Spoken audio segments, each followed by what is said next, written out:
You're not going to believe what just happened on The View. The same show that spent years acting like it's a serious platform for national discussion just handed Joe Biden a platform to humiliate himself in front of millions yet again.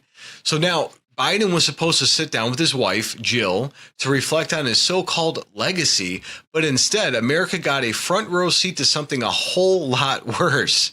A man who could no longer keep up with the simple conversation, needing his wife to jump in and rescue him. Not once, not twice, but over and over again. And what did the hosts of The View do? What do you think they did?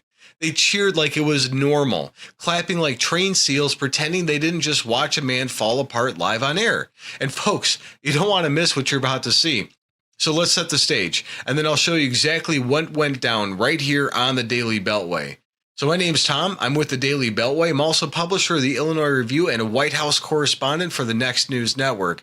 And today we're breaking down one of the most embarrassing moments in recent political memory, at least for Joe Biden.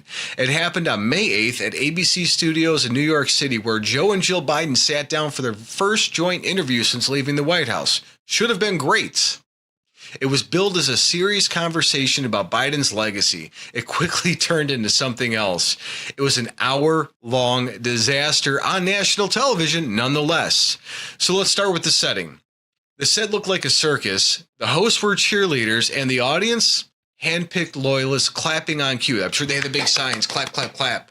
And Whoopi Goldberg kicked it off, calling Biden the 46th president who guided us through unprecedented times. As if we didn't all live through skyrocketing inflation, open borders, and that tragic withdrawal from Afghanistan. Tragic, it doesn't even begin to cover it. Then came the questions. Let me guess. It was softballs, one after another.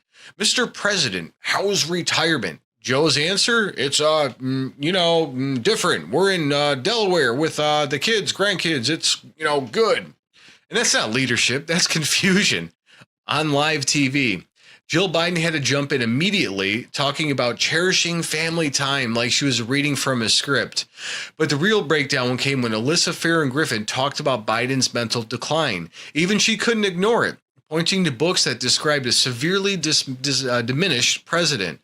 And Biden's response was painful to watch. He stated, "Look, I've been around a long time," he mumbled and bumbled. Those books, they're just noise. I led the country through tough stuff, the economy, the thing with the virus. He just trailed off. The camera caught his hands trembling. His eyes were darting around like